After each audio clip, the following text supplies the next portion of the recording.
You're listening to the American Democracy Minute, keeping your government by-in for the people. Two pieces of federal legislation introduced last week would expand mail-in voting around the country. One of those bills would also help recruit and train poll workers and provide financial support for administering elections.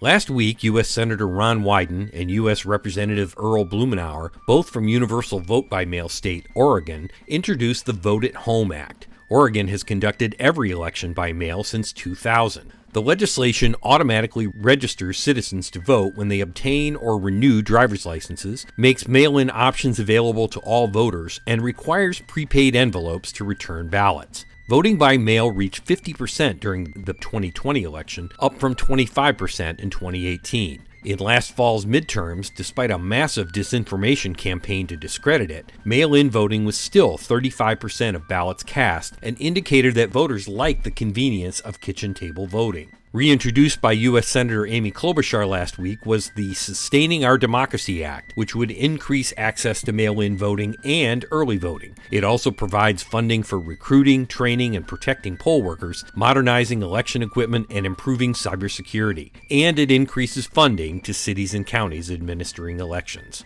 Disinformation in Congress persists, making passage of the bills uncertain. We have more at AmericanDemocracyMinute.org. I'm Brian Beal.